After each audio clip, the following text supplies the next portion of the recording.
Grog just received a notification that changed everything. His stone tablet glows in the firelight. 3 words appear in primitive symbols. You have match. But this isn't just any match. This is Uga, the legendary huntress who killed a cave bear with her bare hands. The same Uga who's been rejecting suitors for 3 seasons straight. The same Uga who lives 50 miles away through territory controlled by the Bone Crusher tribe. And she just swiped right on him. Grog's hands shake as he stares at the message notification. In the modern world, this would be exciting. In 50,000 BC, this could literally get him killed. Because when cavemen had Tinder, dating wasn't just about finding love. It was about survival. What if I told you that one swipe could start a tribal war? What if choosing the wrong match meant your entire bloodline would go extinct? What if ghosting someone didn't just hurt their feelings? It could leave them to die alone in the wilderness. This is the story of what would happen if our prehistoric ancestors had access to modern dating apps. And trust me, you've never imagined dating drama like this before. Because when your relationship status determines whether you live or die, every match matters. Every message could be your last, and every first date might literally be a life or death situation. Let me show you exactly how this would unfold, and why it would change everything we think we know about love, survival, and human connection. First, let's establish the groundwork by talking about how cavemen actually found their romantic partners back in the Pleistocene epoch. It wasn't exactly like today where you can swipe through hundreds of potential matches while sitting on your couch eating leftover pizza and binge-watching Netflix. No, our prehistoric ancestors had a much more straightforward, albeit terrifying, approach to dating that would make modern relationship anxiety seem like a minor inconvenience. They usually paired up within their own tribes, which typically consisted of about 20 to 30 people scattered across a territory that might span several dozen square miles.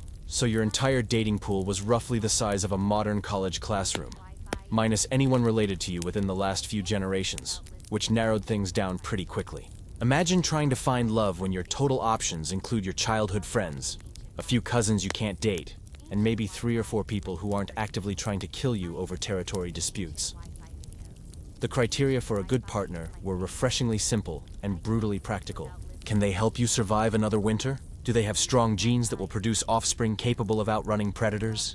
Can they gather food efficiently, craft essential tools, or fight off a saber-toothed tiger if the situation demands it? Can they start a fire without burning down half the forest? Do they know which berries won't kill you and which roots can be eaten during famines? Romance was practical first, emotional second. Love was a luxury that came after ensuring you wouldn't die of starvation, exposure, predation, or disease before your next birthday. Attraction was based on visible signs of health, strength, intelligence, and resourcefulness. A person's ability to contribute to collective survival was far more important than whether they had a good sense of humor or shared your taste in music, mainly because music hadn't been invented yet, and humor was mostly limited to slapstick comedy, involving people falling into mammoth dung. But let's imagine, for a moment, that some time-traveling entrepreneur with questionable judgment decided to introduce Tinder to the Stone Age. Picture Steve, Jobs' prehistoric ancestor Grok Jobs, emerging from his innovation cave with a revolutionary stone tablet that would forever change how early humans approached romance. What would this disruption look like in a world where disruption usually involved being torn apart by wild animals? Meet our protagonists in this prehistoric love story. First, there's Grog, a 20-something Homo sapiens with commitment issues and a talent for hunting medium-sized game. He's been unlucky in love lately, mainly because his last 3 potential partners were eaten by various predators before they could establish a meaningful connection. He lives in a reasonably spacious cave with good drainage and excellent natural ventilation, making him a decent catch by Stone Age standards. Then we have Uga, an independent cave woman who's made a name for herself as one of the most skilled hunters in her region. She's survived 4 harsh winters, successfully domesticated a wolf, and invented a new technique for preserving meat that could revolutionize food storage. She's looking for an equal partner, not someone she'll have to carry through survival situations. Her standards are high because her survival depends on them. There's also Thog, the well-meaning but perpetually unsuccessful dater who keeps getting rejected for reasons he can't understand. His hunting skills are adequate, his cave is decent, and he's never been eaten by anything, which should count for something. But somehow, he always says the wrong thing at the wrong time, usually involving inappropriate comments about saber-toothed tiger attacks during romantic moments. Finally, meet Zara, the prehistoric equivalent of the popular girl who gets overwhelmed with attention. Every eligible bachelor within a 50-mile radius wants to court her, partly because she's beautiful by Stone Age standards, but mostly because she's figured out how to make fire in under 30 seconds and can identify edible plants with 95% accuracy. She's dealing with the Stone Age version of having too many options. Creating a profile would be the first major challenge in this brave new world of prehistoric online dating. Grok sits in his cave trying to figure out how to present his best self using only primitive tools and limited artistic ability. The pressure is immense because, unlike modern dating, where you can always delete your profile and start over, in the Stone Age, word travels fast through small communities, and a bad online reputation could literally get you exiled. He starts with his bio, which requires translating his entire personality and value proposition into symbols that other cave dwellers can understand. After several false starts and a lot of frustrated grunting, he settles on me Grok. Age, survived many winters. Lost count after using all fingers and toes twice. Height, tall as 3 rocks stacked, maybe 4 small rocks. Me hunt mammoth good, very good. Actually hunt mammoth, okay? But hunt smaller animals very good. Me make fire without dying most times. Only set self on fire twice in last season. The bio continues. Me build strong shelter. Know many places to find good food. Can make sharp tools from various rocks and sticks. Me protect family from most predators. Ran away from saber-tooth only once, and it was really big one. Everyone ran. Looking for female who cook mammoth, make warm furs, have strong teeth for chewing tough meat, and understand that sometimes winter makes everyone grumpy. But the bio gets more specific as Grok realizes he needs to differentiate himself from other potential matches. Me no secret watering hole that never dries up, even in bad seasons. Me trade with tribe from other valley, so access to rare shells and shiny rocks for decorating. Me tell good stories around fire, including famous tale of time me almost caught giant fish but it got away. Mostly true story. The requirements section proves challenging. Must survive last ice age. No time wasters or people who get eaten easily. Must be willing to relocate to different cave system if necessary. Must not be afraid of blood, dirt, or occasionally having to fight wild animals. Must contribute equally to relationship survival duties. No drama queens unless drama involves actual life-threatening situations. Grog adds a final note. Me sometimes travel far distances for hunting, but always come back unless eaten by something. Me loyal mate, only look at other females to check if they bigger threat or potential alliance. Me share food even when hungry, which show how much me care. But wait, there's more complexity to prehistoric profile creation. Profile pictures would be an absolute nightmare that would make modern selfie anxiety seem trivial. There are no smartphones, no ring lights, no Instagram filters, no Photoshop, no professional photographers, and definitely no good lighting. Grok would have to rely on cave paintings for his photos, which means his dating success would depend entirely on his artistic skills and access to quality pigments. His first photo would be a selfie equivalent, a crude but carefully executed cave painting of himself holding a spear, with "me strong" written in primitive symbols underneath. He spends hours getting the proportions right, making sure his muscles look properly defined and his spear appears appropriately sized. He conveniently leaves out the scar on his forehead from that embarrassing incident where he walked into a stalactite while trying to impress a potential mate. The second photo would be an action shot, another cave painting showing him successfully hunting a mammoth, conveniently omitting the crucial detail that it took 12 other tribe members to help him, and the mammoth was already injured, elderly, and basically ready to die of natural causes anyway. The painting shows him heroically striking the killing blow, while the mammoth looks appropriately fierce and healthy. Definitely not like the arthritic old bull that could barely walk. The third photo would be the classic me with my friends group picture, except it's a drawing of his entire tribe gathered around a fire, and you literally cannot tell which crude stick figure is actually supposed to be him. This creates an air of mystery, while also demonstrating that he has a strong social network, which is crucial for survival in prehistoric times. The ambiguity is intentional. It allows viewers to assume he's the most attractive figure in the group. Finally, there would be the obligatory shirtless pic, which in this case would just be him without his usual mammoth fur cape, showing off his collection of scars that prove he's survived various encounters with prehistoric predators. Each scar tells a story. The claw marks from a cave bear that got too close to his food storage, the bite mark from a wolf he eventually tamed, the burn scar from learning to make fire, and the mysterious zigzag scar he claims came from fighting a dinosaur, but actually came from falling on some sharp rocks. Now let's talk about the swiping experience itself, which would be unlike anything we can imagine in our modern, relatively safe dating environment. Grog opens his stone tablet dating app and starts browsing through the available profiles in his area. The interface is primitive but functional. Swipe left by dragging the stone stylus to the left side of the tablet. Swipe right by dragging to the right and tap twice to superlike, which uses up precious energy but shows serious intent. The first profile he encounters belongs to Uga. Age, survived 2 famines and 1 really bad winter. Her bio reads, love long hunts in the wilderness, cozy nights by the fire, and not being eaten by wild animals. Expert at identifying edible plants, making warm clothing from animal skins, and finding fresh water in drought conditions. Looking for someone to share mammoth steaks with and build strong shelter together. Must have own cave or be willing to relocate to better territory. Her bio continues with impressive credentials. Successfully defended territory against rival tribe invasion, single-handedly killed cave bear that was threatening children, invented new way to preserve meat that lasts through entire winter, can track animals across any terrain, predict weather changes 3 days in advance, and make medicine from forest plants. Seeking serious partnership only. No Neanderthals, please. Me, Homo sapiens, looking for Homo sapiens with similar evolutionary advantages. Her profile pictures are genuinely impressive and slightly intimidating. The first shows her expertly skinning a deer with precision that suggests years of experience and natural talent. The second depicts her gathering berries while simultaneously keeping watch for predators, demonstrating excellent multitasking abilities crucial for survival.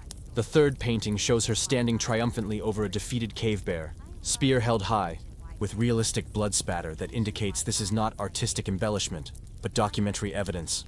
Grog is simultaneously impressed and intimidated. She clearly knows how to survive, and would be an excellent long-term partner for raising offspring in a hostile world. But then he notices something concerning in her profile. She's located 50 miles away through territory controlled by the hostile Bone Crusher tribe, which in caveman terms might as well be on another planet. The journey would take weeks through dangerous terrain filled with predators, rival tribes, treacherous river crossings, and mountain passes that are impassable during certain seasons. The logistics are mind-boggling. He'd have to pack supplies for what might be a month-long journey, inform his tribe of his plans so they can send a search party if he doesn't return within a reasonable time frame, carefully plan his route to avoid known dangers like territorial predators and hostile tribes, and time his departure to avoid bad weather that could make the journey impossible.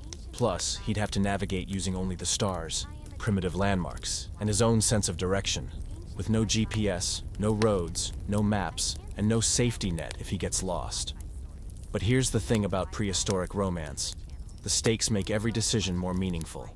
In modern dating, we can afford to be casual about potential matches because we know there will always be more options. For Grok, Uga might represent his best chance at finding a truly compatible partner within several years of searching.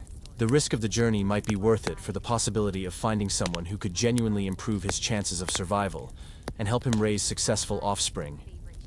He hesitates for a long moment, stone stylus hovering over the tablet, weighing the risks against the potential rewards. Finally, he swipes right. What's the worst that could happen? Death? He faces that possibility every day just trying to find breakfast. At least this way, he'd die trying to find love, which has a certain romantic appeal that even cavemen can appreciate. The matching system immediately springs into action, but prehistoric Tinder's algorithm is far more complex than anything we use today. It has to account for genetic diversity to prevent inbreeding, tribal politics to avoid matches that could start wars, territorial conflicts that might make relationships impossible, seasonal migration patterns that affect long-term compatibility, and survival skill complementarity to ensure matched pairs can actually keep each other alive.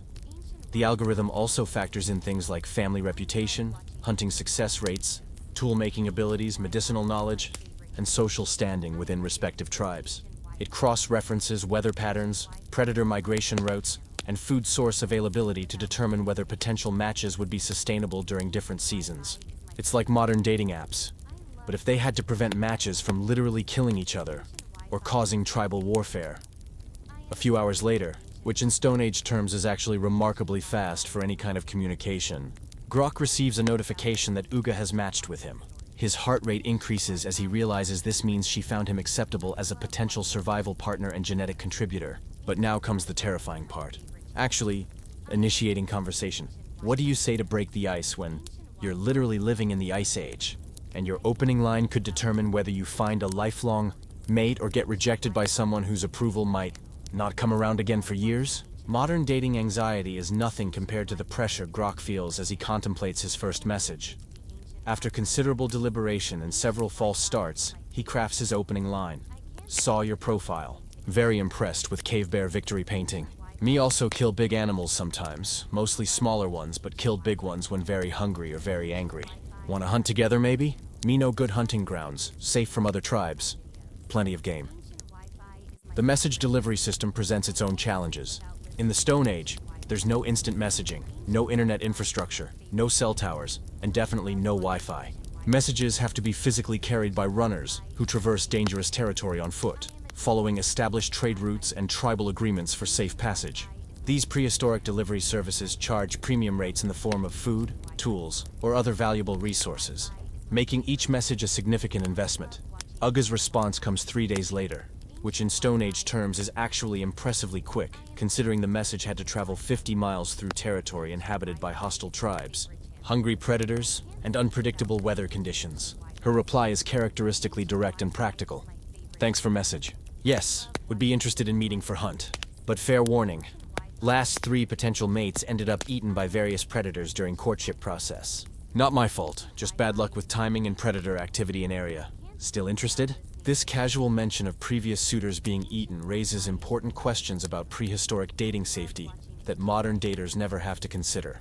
Today, we worry about meeting strangers from the internet in public places and telling friends where we're going. Cavemen would have to worry about meeting strangers while also avoiding being eaten by literally everything else in the environment. Plus the possibility that the stranger themselves might be planning to murder them for their resources or territory. The safest first date location would need to meet multiple criteria. Good visibility in all directions to spot approaching predators, multiple escape routes in case things go badly with either the date or local wildlife, proximity to water sources but not so close as to attract dangerous animals that come to drink, neutral territory that doesn't belong to any particular tribe, and preferably somewhere with natural shelter in case of sudden weather changes. After careful consideration and consultation with elder tribe members who have experience in these matters, Grok suggests they meet at the watering hole by the big rock that looks like a mammoth, which is located roughly halfway between their territories. It's neutral ground. It's public enough that both parties can bring backup if needed. It has excellent sightlines for spotting trouble, and if things go badly, they can run in opposite directions and hopefully confuse any hungry animals long enough to escape to their respective territories. But the logistics of actually getting to this first date would be a logistical nightmare that would make modern long-distance relationships seem simple by comparison.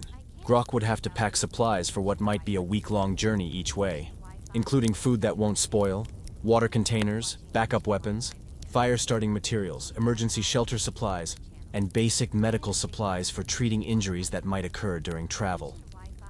He'd need to inform his entire tribe of his travel plans, including his intended route, expected arrival time, backup plans if he gets delayed, and instructions for sending a search party if he doesn't return within a specified time frame.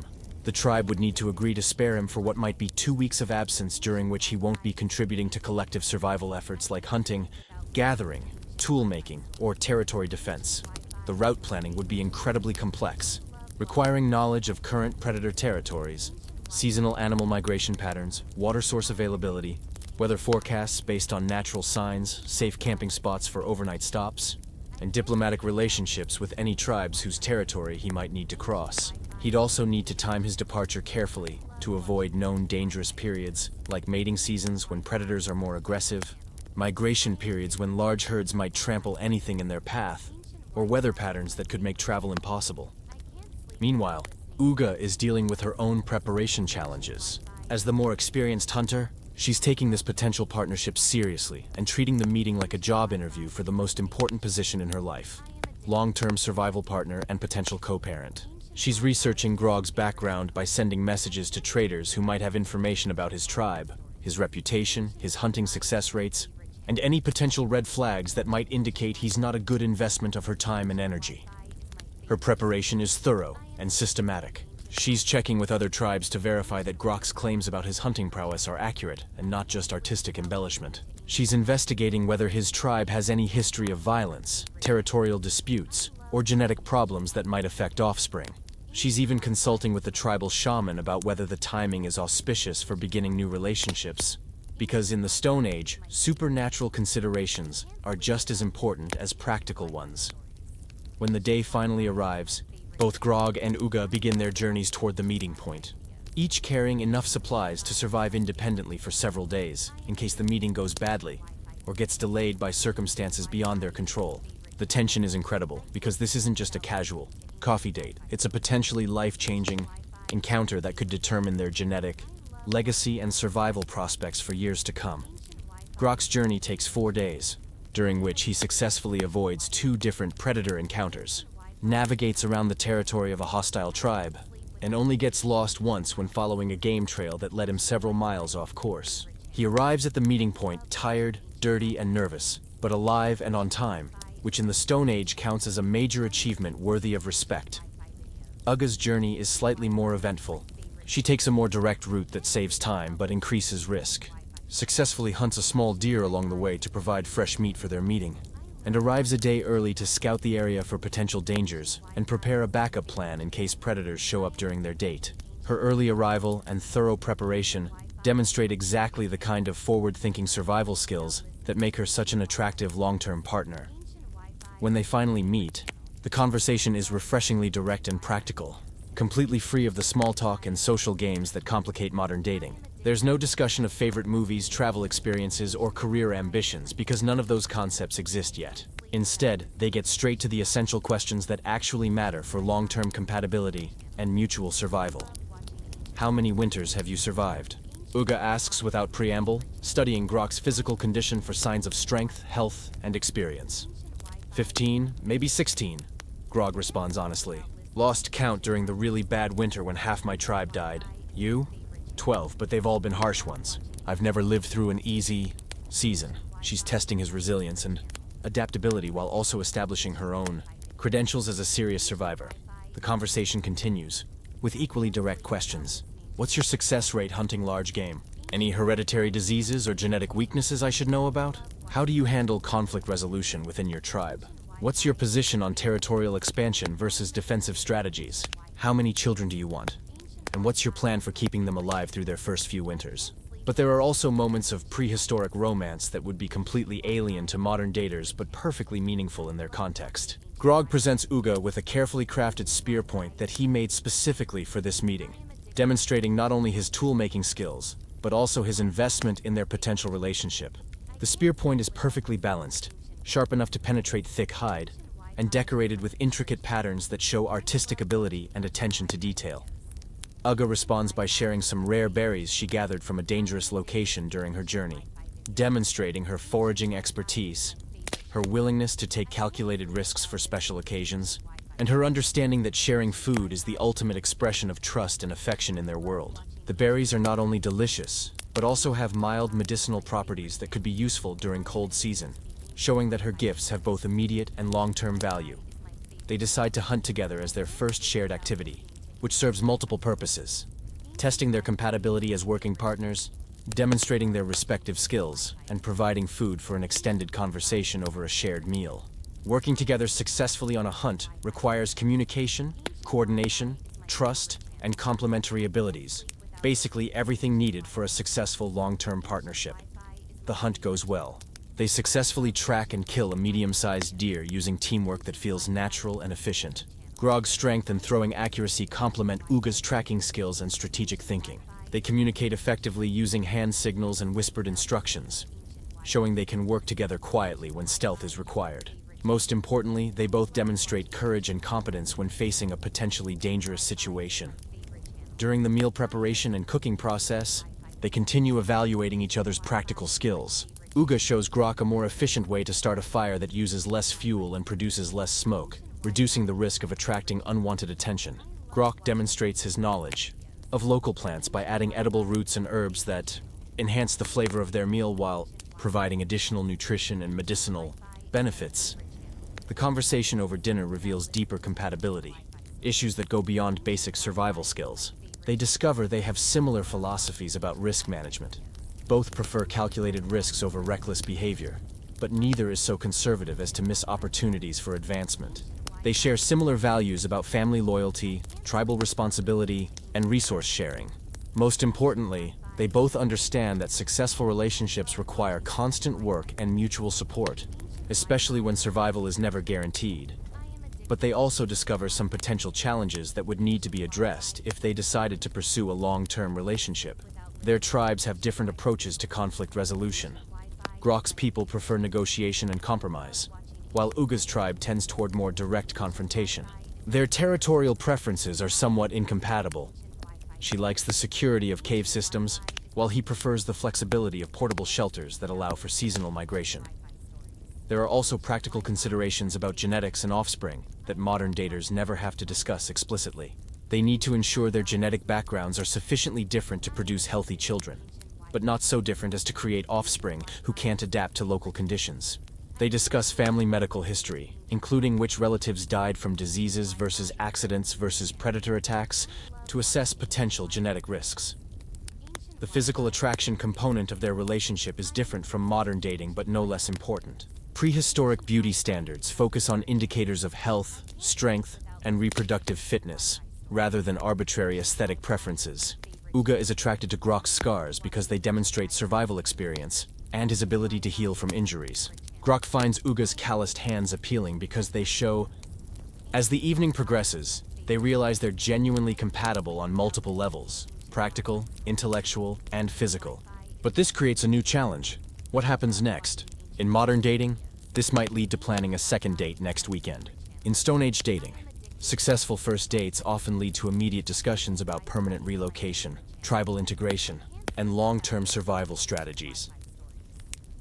The logistics of continuing their relationship are complex. One of them would need to relocate permanently to join the other's tribe, which involves leaving behind family members, familiar territory, established social relationships, and detailed knowledge of local resources. It's not just changing your address, it's completely uprooting your entire life support system and starting over in a new environment. They spend considerable time discussing which location would be better for establishing their partnership.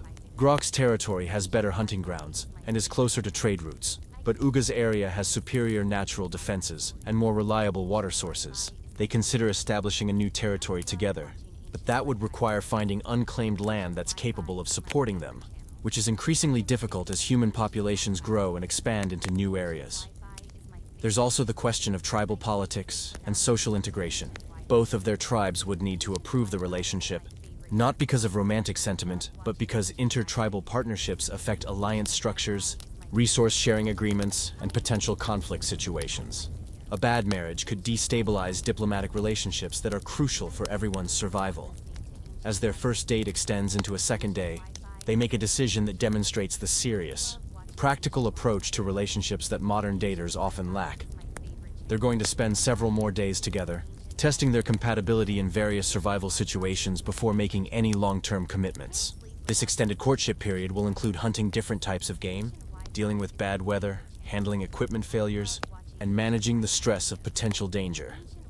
Their second day together involves tracking a larger, more dangerous animal that requires advanced cooperation and trust. They successfully hunt a wild boar, which is significantly more challenging and risky than their previous deer hunt. The boar is aggressive, unpredictable, and capable of seriously injuring or killing hunters who make mistakes. Working together to bring down this dangerous prey demonstrates their ability to handle high-stress situations as a team. During this hunt, they also encounter another pair of hunters from a different tribe who are tracking the same animal. The situation could easily escalate into territorial conflict, but Grok and Uga handle the diplomatic challenge smoothly, negotiating a sharing agreement that allows all parties to benefit from the hunt while avoiding violence. Their ability to work together during this tense negotiation shows they can handle complex social situations as a unified team. The third day brings a sudden weather change that forces them to work together to create emergency shelter and wait out a dangerous storm. This unplanned challenge tests their ability to adapt to changing circumstances, share resources during scarcity, and maintain morale during stressful situations. They spend the day trapped in a small shelter, which gives them extended time for deep conversation about their values, goals, and expectations for a potential long-term partnership. By the fourth day, they've successfully completed multiple challenges together and developed a working relationship that feels both natural and effective. They decide to return to their respective tribes to discuss the possibility of forming a permanent partnership, understanding that this decision involves much more than just their personal preferences.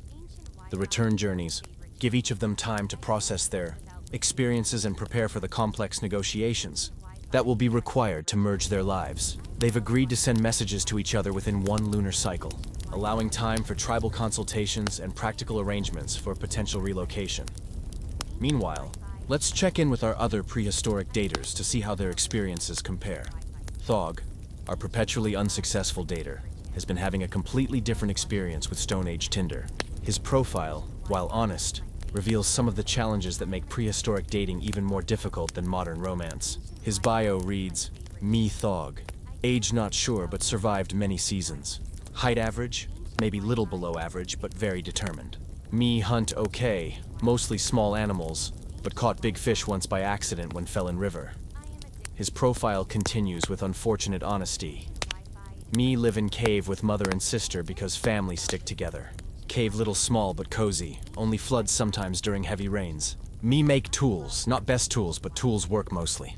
Looking for patient female who help me improve hunting skills and maybe teach me better fire making technique because me still learning." Thog's profile pictures, while earnestly created, don't help his cause. His first drawing shows him holding a fish that's clearly much smaller than he intended to portray, making him look either dishonest or incompetent at art. His second picture depicts him with his family, but instead of showing social connections, it makes him appear dependent and immature. His third drawing attempts to show him hunting, but he's clearly running away from the animal rather than pursuing it. His first few matches don't go well. When he messages Zara, the popular cave woman, his opening line is, "Hello, me think you very good at not being eaten by things. Me also not eaten yet, so we have that in common. Want to maybe not get eaten together sometime?" Zara's response is polite, but discouraging. "Thank you for message, Thog. Me currently talking to many potential partners and focusing on those with more advanced survival skills. Wish you luck finding good match." Undeterred, Thog tries messaging other matches with similarly poor results. His conversation skills haven't improved much from his opening lines. "Me see you good at making fire. Me need help with fire. Maybe we make fire together and also make relationship fire?" These attempts at prehistoric poetry are not landing well with potential matches who are focused on practical survival concerns rather than romantic metaphors. The problem with Thog's approach is that he's focusing on what he needs from a relationship rather than what he can contribute.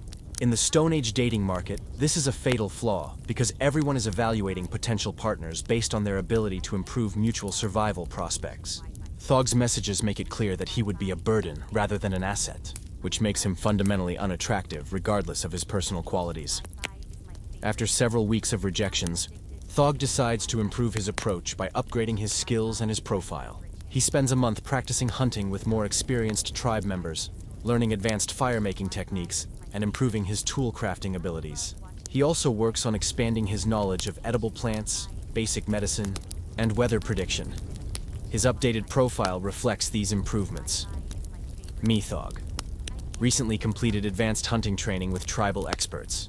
Successfully killed medium-sized game 3 times in last month. Me now expert at fire making using multiple techniques, including difficult wet weather method. Me expanded cave system with better drainage and storage areas. The new bio continues. Me learned new skills, tracking animals across different terrain, identifying healing plants, predicting weather patterns, making improved tools. Looking for partnership with female who appreciate steady improvement and commitment to becoming better survival partner. Me loyal, hardworking, and eager to build strong life together. His new profile pictures show dramatic improvement. The first drawing depicts him successfully completing a hunt, with realistic proportions and accurate details that demonstrate actual experience rather than wishful thinking. The second picture shows him demonstrating fire-making skills, with flames that look convincing and techniques that appear genuinely useful. The third image portrays him working on cave improvements, showing his commitment to building a comfortable living space. This improved approach yields much better results. He starts getting matches from females who appreciate his demonstrated commitment to self-improvement and his honest approach to acknowledging past weaknesses while showing concrete progress. His conversations become more successful because he can discuss his actual experiences and skills rather than making vague claims or focusing on his needs. One particularly promising conversation develops with Ula, a practical cave woman who values reliability and steady improvement over flashy hunting prowess. Her bio indicates she's looking for a stable long-term partner, rather than the most impressive hunter in the region. Me, Ula. Good at many survival tasks. Prefer steady partnership over exciting but dangerous adventures. Looking for reliable male who work hard, treat family well, and commit to building secure life together. Their conversation starts promisingly. Hello, Ula. Me read your profile and think we might be good match. Me not most exciting hunter, but me reliable and always improving. Me work hard every day to become better partner. Would you like to meet for gathering berries together? Me know safe locations with good variety. Ula's response shows interest. Hello, Thog. Me appreciate honest approach and focus on improvement. Berry gathering good first meeting, practical and safe. Their first date is refreshingly low-key compared to Grok and Uga's elaborate hunting expedition. They meet for berry gathering, which allows them to demonstrate practical skills while maintaining safety and having extended conversation time. The activity is productive. They both contribute to gathering a substantial food supply while learning about each other's knowledge of plants, seasonal patterns, and resource management. Thog's improved skills become apparent during their gathering expedition. He correctly identifies several edible plants that Ula hadn't noticed, demonstrates efficient gathering techniques that maximize collection while minimizing energy expenditure, and shows good judgment about which areas to avoid due to potential predator activity. His competence and careful preparation impress Ula, who has been frustrated by previous dates with males who were all flash and no substance. Their conversation reveals compatible approaches to life and relationships. Both prefer stability over excitement, both value steady improvement over natural talent, and both are committed to building secure, long-term partnerships rather than pursuing dramatic romantic adventures. They discover shared interests in cave decoration, food preservation techniques, and developing more comfortable living spaces. The berry gathering date goes so well that they immediately plan a second meeting, this time focused on tool making and cave improvement projects. This practical approach to courtship allows them to evaluate their compatibility while accomplishing useful work that benefits both parties, regardless of whether their relationship develops further. Meanwhile, Zara, our popular prehistoric bachelorette, is dealing with the opposite problem. Too many options and not enough time to properly evaluate potential partners. Her inbox is constantly full of messages from males throughout the region, ranging from genuinely qualified candidates to obviously desperate attempts from hunters who are clearly not ready for serious relationships. Her daily message review process has become a part-time job that interferes with her essential survival activities. She receives messages like, Zara, me greatest hunter in Valley, killed mammoth single-handed. Want to make you queen of my territory, which are obviously exaggerated and don't demonstrate the practical partnership approach she's seeking. Other messages are more subtle, but equally problematic. Beautiful Zara, me travel many days just to